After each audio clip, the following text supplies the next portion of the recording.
Okay, we're going to solve a couple of simultaneous linear equations in this case. Now, the methods of solving simultaneous equations, some of the methods work for any kind of equation, some are confined to linear equations. The first method I'm going to show you here just works for linear equations. Now this is, I assume this is review. Okay, so here are two equations. So what I do is, here's my system. Okay. Now I'm going to do this. I'm going to say I'm going to multiply equation 1. This is equation 1. This is equation 2. Actually, I'm not going to multiply equation 1 by anything. I'm just going to write down equation 1.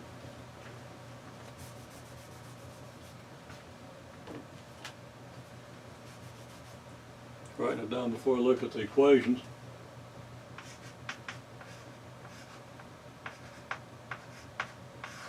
Okay, so I write down equation 1, 4x plus 3y equals 10.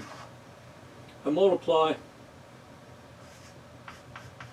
2 times equation 2, meaning 2 times both sides of the equation, and I'm going to get negative 4x minus 10y equals negative 16. Be careful about my numbers.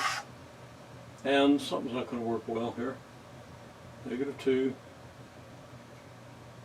times equation 2 plus. I'm not multiplying by negative 2. Look at the negative sign, it sticks in my feeble head. Okay, so here we have it. Now, you see that x goes away, so we get 0x. I'm adding the two equations, okay? I add the 4x and negative 4x, I get 0x. I add the 3y and the 10y, I get 13y. I add 10 and 16, I get 26. And clearly I can divide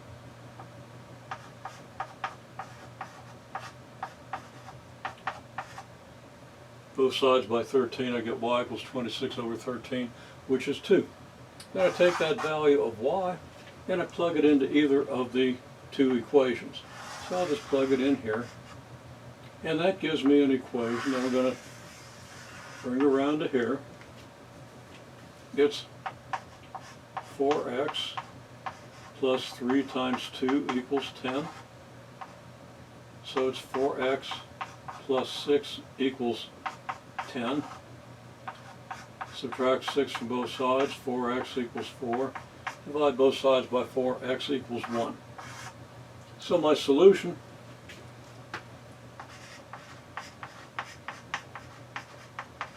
set is the,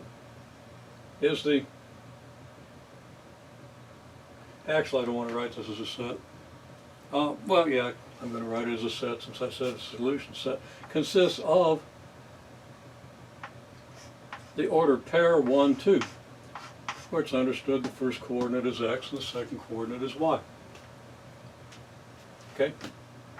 Now, a way to solve an equation approximately, or a system of equations in two unknowns, two equations in two unknowns, is to graph them. Okay? This first equation has a y-intercept, or if x is 0, y is about 3 1/3, y is 3 1/3. If y is 0, x is 2 1/2.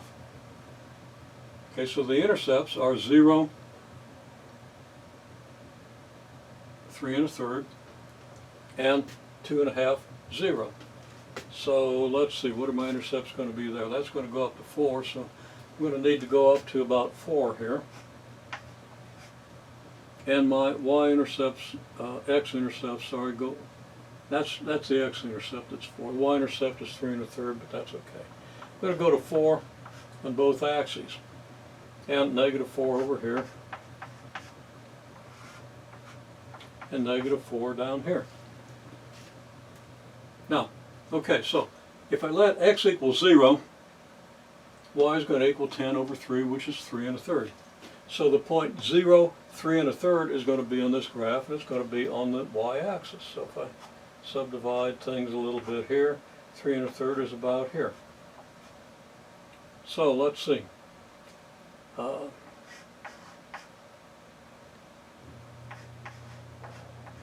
call it 3 1/3, but I'm going to write it in the rational number form, 10/3. That's going to be about here. Okay, this point will be a third of the way between here and here. I've actually got it a little too close to this point, but being kind of sloppy here. And it's inevitable. If you're hand sketching a graph, you're not going to have tremendous accuracy. If you do it carefully, you can be pretty good. Okay, so again, now if y is 0, then 4x equals 10, x equals 10 fourths, 5 halves, 2 1/2. That would be here. So this is the point 5 halves, 0, the x-intercept, so that this equation gives me a straight line, a little wobbly. Okay, now over here I can do the same thing. If y is 0, x is going to be -4. So we have 0, -4 has one intercept, and if x equals 0, then y is 8/5.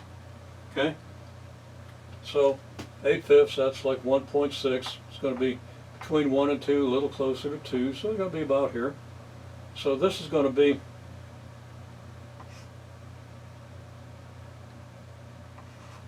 0, 8/5, and I do this a lot. This is not 0, -4, this is -4, 0, you've got to watch me. Okay, now I can draw my straight line, and the straight lines intersect at this point. Here's my intersection point. What are the coordinates of this intersection point? If I do an honest estimate, that's a little more than 1, and this is just about 2. So an honest estimate here is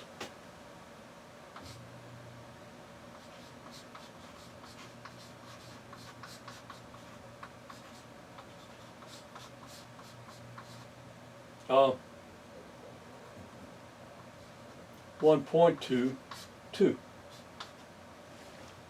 approximate. Is that consistent with this? Well, this says 1.2, this says 1.22. Pretty close. Remember, this is a hand sketched graph. We don't expect it to be exact. This is exact. Now, another way of solving the system, let's go back here. 4x plus 3y equals 10. Negative 2x plus 5y equals 8. So, okay.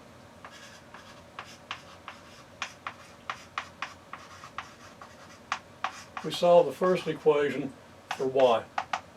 And I'm going to go right out the steps of that. We get y equals 10/3. Okay, minus 4/3 x. Might have wanted to write it -4/3 x plus 10/3, but I did the 10/3 first, so we'll live with it. Okay? We take this solution and substitute it for y in this equation, which gives us the equation negative 2x plus 5 times the quantity 10/3 minus 4/3 x equals 8.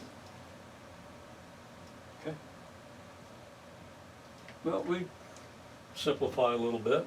5 times 4/3 is 20/3. It's negative, so we get negative 2x minus 20/3 x. 2 is 6/3, so we have negative 26/3 x. Now I play back and listen to my words, because I'm not going to write that down, because I don't want to keep you in front of this video all night, when this is something that I'm pretty sure should be just a simple review for everybody. If you multiply through by 5 here, you're going to get negative 20/3 x. Negative 2x is negative 6/3 x, giving you negative 26/3 x. 5 times 10/3 is 50/3. That's going to be equal to 8. I multiply both sides of the equation by 3, because I don't want to deal with these fractions. Okay? I want to deal with integers. And I have the opportunity to do that because everything here is a rational number. So I multiply both sides by 3. I'm not going to write down the step, but if I multiply this by 3, 3 is going to be divided by this 3. I'm going to get negative 26x. Multiply this by 3. The 3 I multiply by is going to be divided by this 3. I get 50. And multiply 8 by 3, I get 24. So I end up with negative 26x equals negative 26, subtracting the 50 from both sides, and x equals 1. Miraculously, the same thing I got here and really close to what I estimated here, so I believe it. Okay, now I can take that x equals 1 and substitute it into, let's say, my first equation up here, and that'll give me the equation 4 times 1 plus 3y equals 10, which clearly gives you solution y equals 2. And this is another technique for solving the equation. This is elimination, this is substitution, this is graphing. Now substitution works where the equation is linear, or can work for equations that aren't linear. Adding multiples of the equation pretty much just works if the equations are linear or if you really luck out. Graphing, if you can graph the functions, if you understand your basic graphs well enough, your basic functions, you can graph most of the functions you're going to encounter. Although when they get really weird, you do go to a graphing calculator. You should never use a graphing calculator to graph anything that's a transformation of a basic function.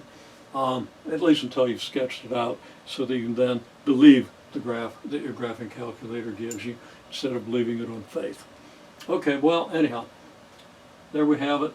3 methods of solving a system of simultaneous equations.